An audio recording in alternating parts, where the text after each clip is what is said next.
2024 is a season of expectations for the Cincinnati Reds. We are going to discuss just how high those expectations are with the guy that will be describing the action each and every day in each and every one of those games this season. That's on today's Locked On Reds. You are Locked On Reds, your daily Cincinnati Reds podcast, part of the Locked On Podcast Network, your team every day. You are Locked On Reds with myself, Jeff Carr, and my co-host, Stephen Offenbaker. You just heard him. We are lifelong Cincinnati Reds fans that have turned an addiction to this team into information for you. I want to thank you for taking time out of your day to listen to us talk some Reds with you. We encourage you, if this is your first time checking out Locked On Reds, make sure that you're subscribed on your favorite podcasting app, or if you're watching us on YouTube, click that subscribe button and click that bell to get notified whenever we've got new content for you. We're going to be with you every single day because we're part of the Locked On Podcast Network, your team every single day. And on today's show, John Sadak, the play-by-play voice for your Cincinnati Reds on Bally Sports, is with us. We got a lot to talk about. We're going to look at Matt McLain and Elly Cruz, the surefire middle of the infield that, well, there's already questions about. We'll get into those questions and what John Sadak thinks of those. We'll also look at the pitching staff a little bit later on in the show and kind of how he's feeling about that. There were some moves made and there's a lot of upside, but there's a lot of question marks. John is plugged into all of that. Plus, what is going to happen with this lineup and why is it the strength of the team? We'll dive into that all on today's podcast that is brought to you by Game Time. Check out the Game Time app today, download it, create an account, and use the code Locked On for $20 off your first purchase.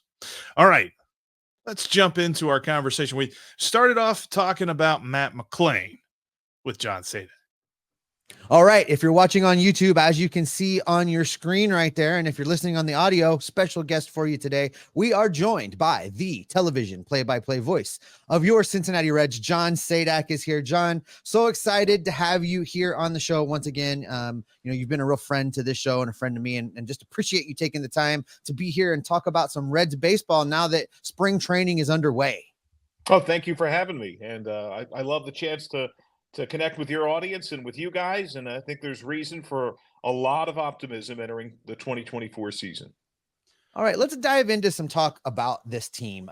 We've been hearing a lot coming out of Goodyear, some of it really, really encouraging, really, really exciting, some really not so encouraging, exciting news as the injury bug starts to bite. And I want to start with one of those injury bugs because it got a hold of my guy. I have been a fan of Matt McLain since well before the time that he got to the big league club. And we see that he's retweaked, re-injured, re-aggravated, whichever one of the words you want to use, that oblique strain that he was dealing with at the end of last year.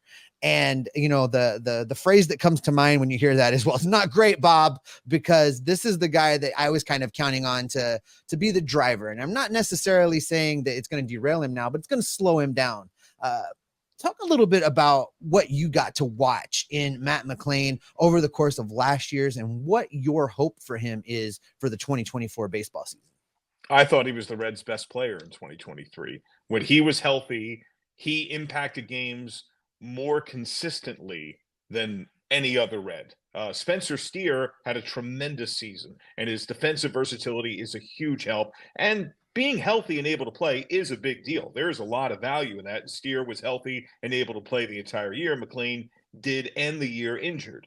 But Matt McLain's ability is just sensationally outstanding. And he has some position versatility, too. We're going to see him at shortstop perhaps at times and at second base. But the bat is just excellent. The short arms play really well.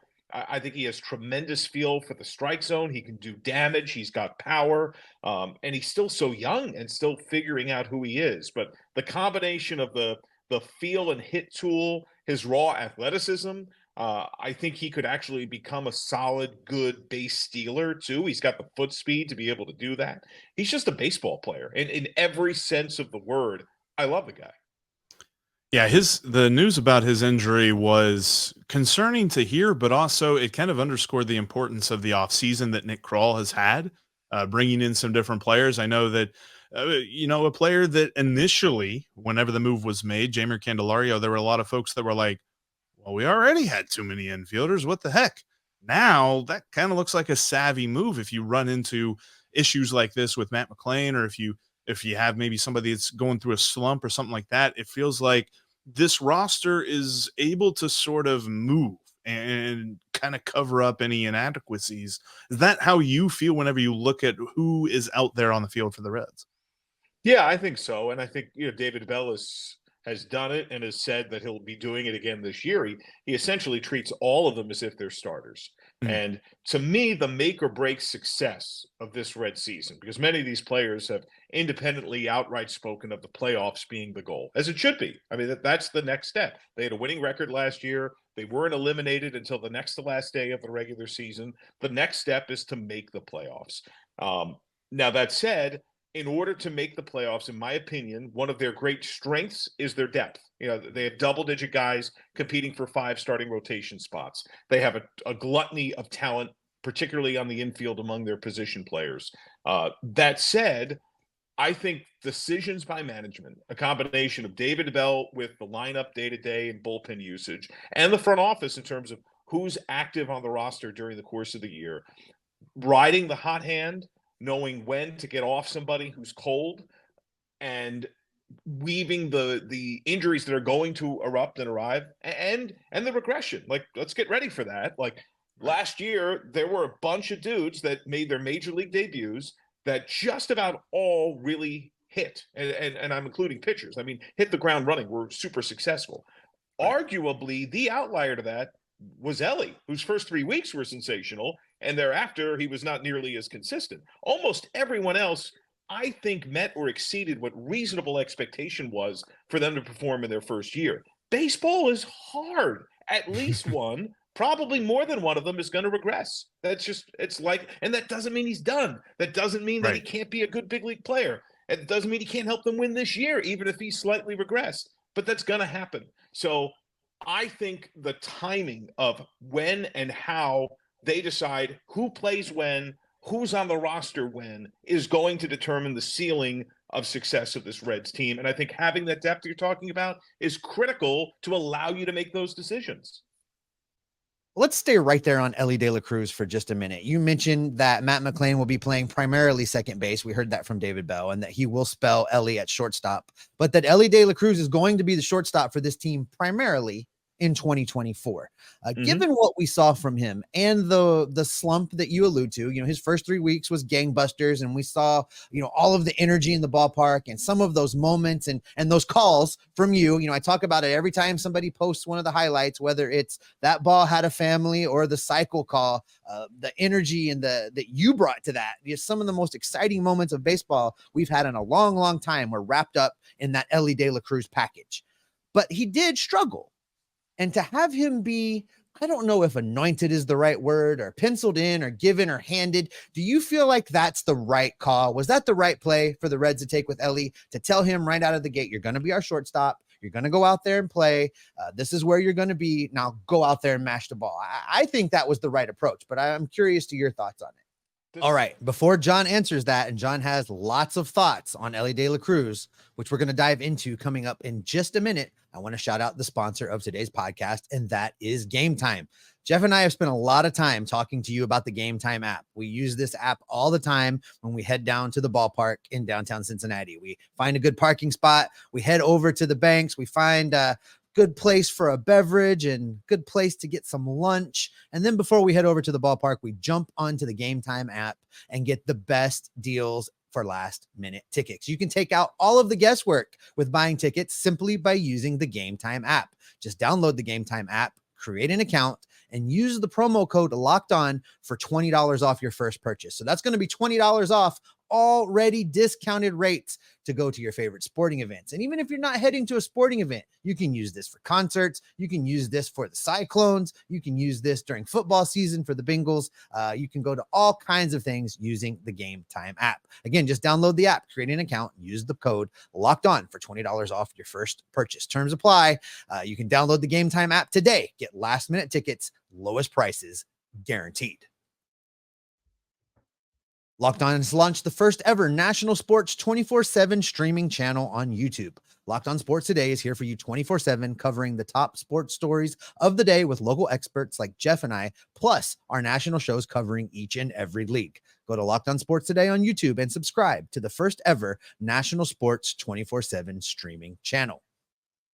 Coming up on the next episode of Locked On Reds, we're going to have more from John Sadak. He believes the Reds are hard for the projection systems to nail down, just like we do. He's going to explain why tomorrow. But before we get to that, there is lots more to go with John Sadak today, and we're going to dive right back into that right now. Let's stay right there on Elly Cruz for just a minute. You mentioned that Matt McLain will be playing primarily second base. We heard that from David Bell, and that he will spell Elly at shortstop, but that Elly Cruz is going to be the shortstop for this team primarily in 2024. Given what we saw from him and the slump that you allude to, his first 3 weeks was gangbusters, and we saw, all of the energy in the ballpark and some of those moments and those calls from you. I talk about it every time somebody posts one of the highlights, whether it's that ball had a family or the cycle call, the energy and that you brought to that. Some of the most exciting moments of baseball we've had in a long, long time were wrapped up in that Elly Cruz package. But he did struggle. And to have him be, I don't know if anointed is the right word, or penciled in or given or handed, do you feel like that's the right call? Was that the right play for the Reds to take with Elly, to tell him right out of the gate, you're going to be our shortstop, you're going to go out there and play, this is where you're going to be, now go out there and mash the ball? I think that was the right approach, but I'm curious to your thoughts on it. Decidedly, yes, because what's the alternative? Like he has nothing to prove at AAA. He dominated the level. He was a video game player.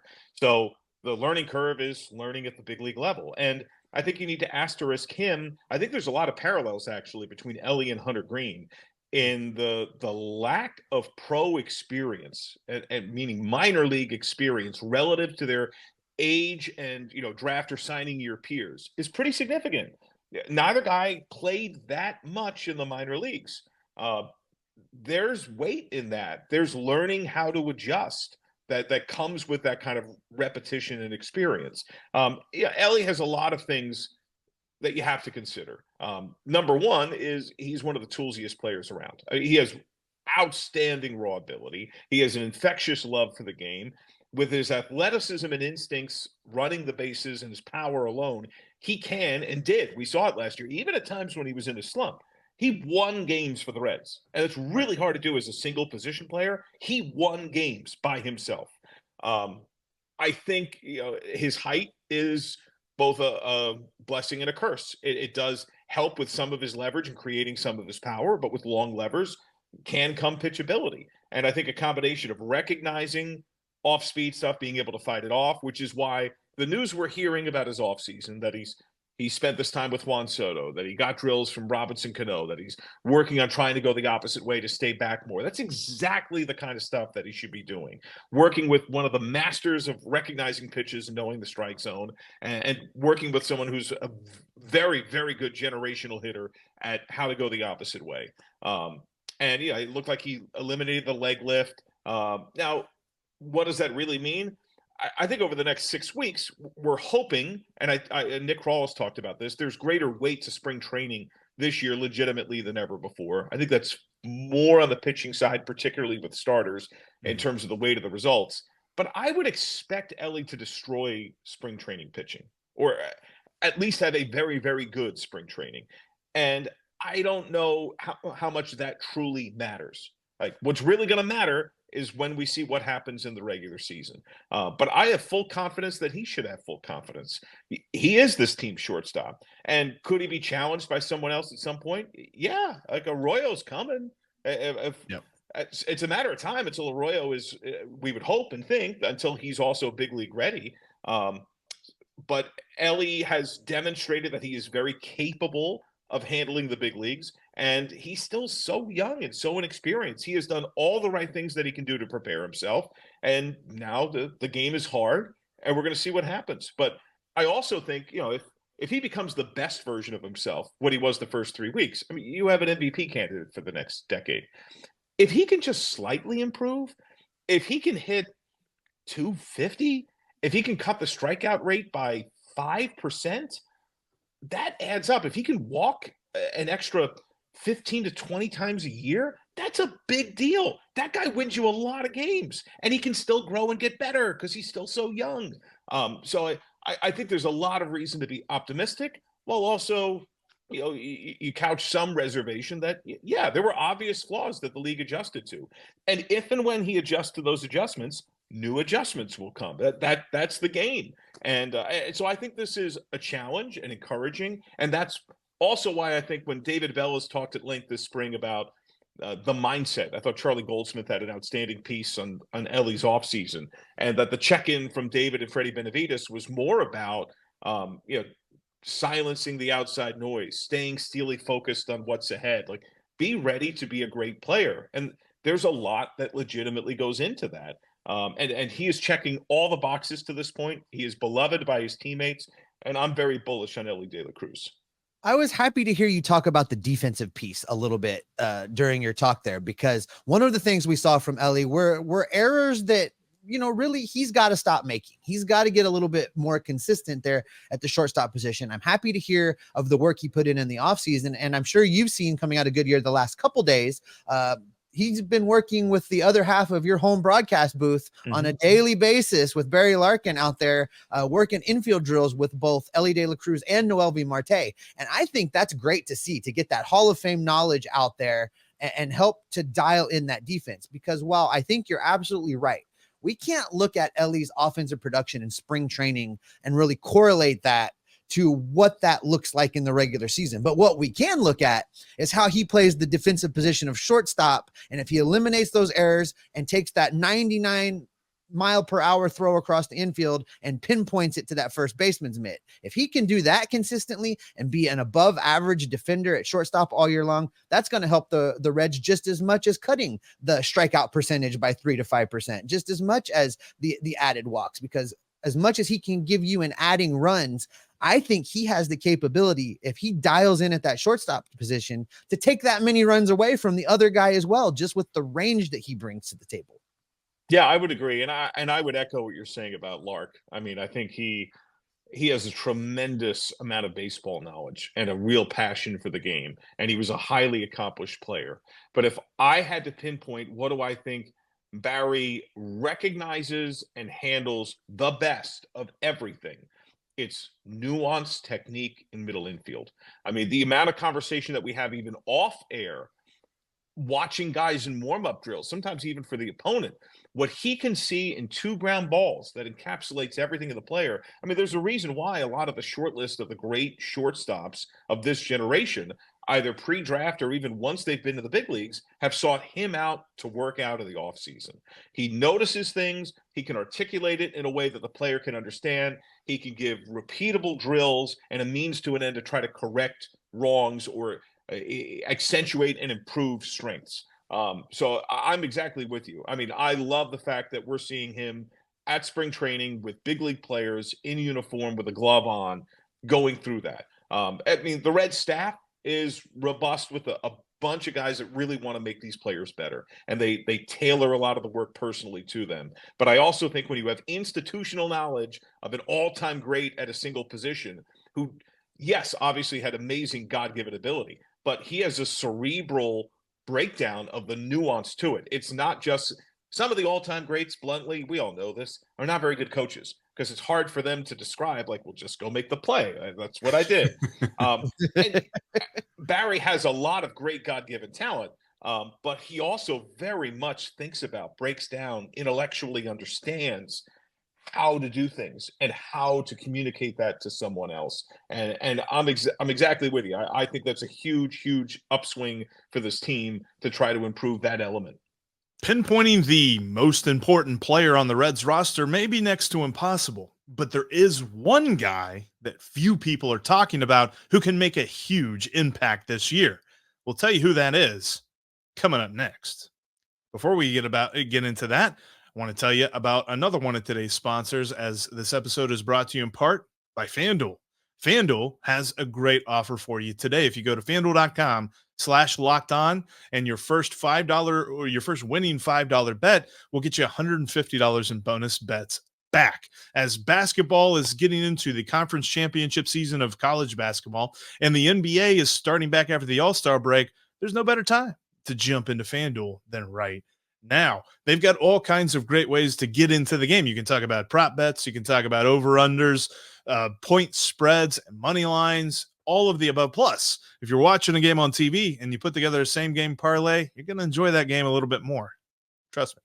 Also, you can get into some MLB futures. The line for the Reds over-under win total has moved backward, making it easier for the Reds to hit the over, which they're going to do. But they moved it from 82.5 to 81.5. So take the over. That's at FanDuel.com/locked on. Again, new users winning $5 bets get $150 in bonus bets back. FanDuel is an official partner of the NBA and the official sportsbook of Locked On. In between shows, you can follow us on Twitter. You can follow me at Jeff Carr with 3 Fs. You can follow Steve at S. Offenbaker with 2 Fs. And you can follow the show at Locked On Reds. There's no Fs in that. You can also join the Locked On Reds Discord page. We've got a link in the description of today's episode. A lot of great folks talking Reds baseball all year long, on and off, in between episodes, all throughout the day. There's great topics as well as like gaming and stuff like that. Some folks playing MLB The Show. It's a great way to connect with other Reds fans. Again, that link is in today's episode description.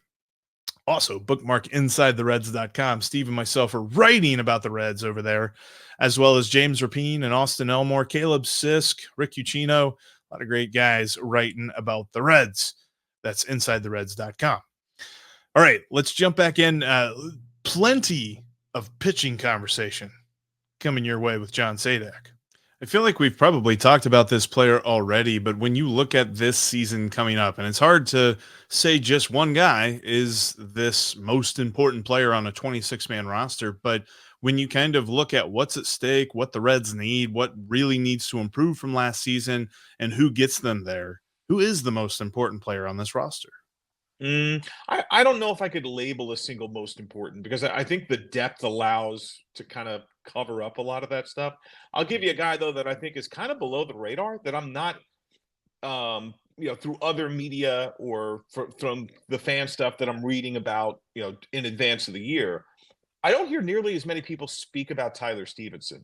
Mhm. If Tyler Stevenson can get back to what he was like when he broke in, when he had that first regular look at catcher, oh my goodness, what a giant bonus that would be. And he's been quoted multiple times in this opening week of camp talking about significantly wanting to improve behind the plate. I know he and J.R. House work tirelessly in all phases of what he's doing behind the plate.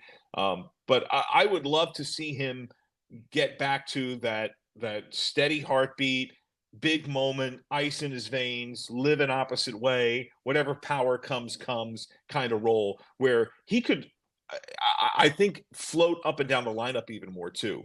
A high contact version of him that's a gap doubles guy that's going to hit some homers, I think could be anywhere. And in the malleable matchup related lineup that David Bell's going to employ again, as he did last year, I think he becomes a giant weapon in that regard, and a critical piece of this pitching staff too.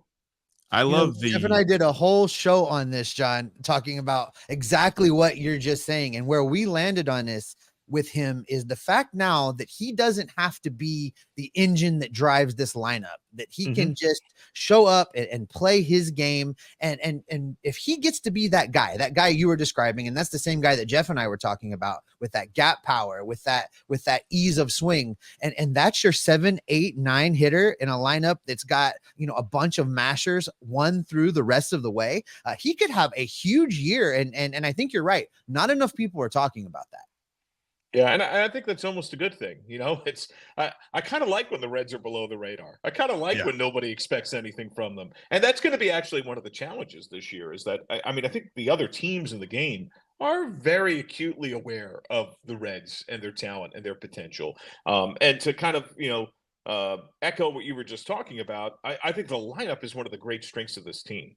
I expect them to score runs. Now, when they run into the back end of the Brewers bullpen, that's going to be a big test. If you want to try to make the playoffs or win the division, being able to have some success against that group that very few in all of baseball do, that's hard, and that's going to be one of the challenges of this team. But I expect them to be highly explosive and score a lot of runs. I also think we're going to see a lot of use of the bench during the course of games in very strong, effective fashion. To me, the bigger questions about the team's success are going to come from who's healthy in the starting rotation, how productive are they, and I also think, knock on wood, that the bullpen last year was absurdly healthy. I mean, bullpens tend to get hurt a lot throughout the game. And, I do believe in the law of averages, and I really hope nothing happens to that group. But the Reds were super fortunate. So I think sometimes, anytime we enter any season, you kind of just like ink in certainties that are never certainties. This game is really hard, and there's a lot of random chaos that can erupt at some point. And what makes this team good, how they're good, could come about in a way that somewhat surprises us. Yeah, that was something that I think we got. I mean, I know I got a lot of pushback from, and really, we talked about it all throughout the year, was that the bullpen was such a key part of the reason that the Reds were still anywhere near the playoff race. They were really good. Right. They were a huge part of their success. And coming into the year, if you'd have told me that, I'd have said you were crazy, because they were running it back with pretty much the same crew that they had the year before that was really mediocre at best, and then they just kind of exploded. And then Nick Krall this offseason went in and he added to it. He brought in Emilio Pagani. He brought in Brent Suter. He brought in, Nick Martinez, who's going to start some. He's going to relieve some. He brought back Buck Farmer. TJ Antone is looking healthy, and he's looking ready to go. This bullpen looks like it's about to be refreshed. And then they add in Frankie Montas to the starting rotation mix. Like, when you look at a pitching staff that overall was much maligned, and it was heavily due to, just the way that the starting rotation sort of fell off a cliff and dealt with injuries so much last year. How are you feeling about a crew that really has a lot of question marks, and it's going to have to prove it throughout the year, but it feels like it has so much talent and so much upside? Yeah, I mean, I think outside of a very short list number of teams, there aren't many pitching staffs in all of baseball that are like solid, locked in. Exactly what you're going to get. I mean, just dive down the Twitter rabbit hole of looking up fan and journalist threads of almost every other team, and the exact same complaints that you see about Team A, you see about Team B and Team C and Team D, about the manager, about the lineup, about the roster. It's all the same because the game is really hard. I think the depth is the number one thing. I also love, I would say, the additions they made, I really, really like, particularly the leadership element that we're hearing early in camp, that already they're starting to kind of shepherd and take under their wing some of these younger players that are several years into their big league career, but are disjointed some for many of them as a result of injury. Not all second, third seasons are created equal in that regard. And I really like, and this is something we've heard before, so you take it with a grain of salt. You don't know what's going to truly translate, but I like the idea that some of these returning starters are toying with adding another pitch. And toying is maybe the wrong word. It sounds more significant than that. I mean, when I saw Graham Ashcraft, not this offseason, last offseason, he talked to me about working on trying to include a changeup.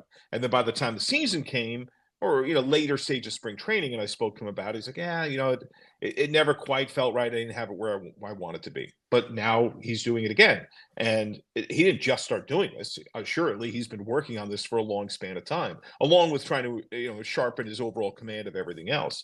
I mean, Hunter Green with the splitter, something that we heard about during the course of last year at a curveball. That's a big deal. Like, that's part of the generational next step of what these guys can do. And so I'm very, very eager to see how those extra, weapons in the tool belt can aid them and what version of themselves they're going to wind up being.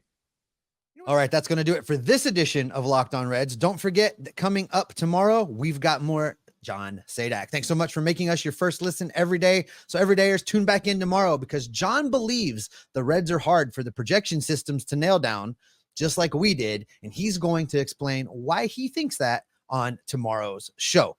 In the meantime, make sure you have subscribed, make sure you have clicked the notification bells, and make sure that you come back here each and every day where we will keep you locked on Reds every single day.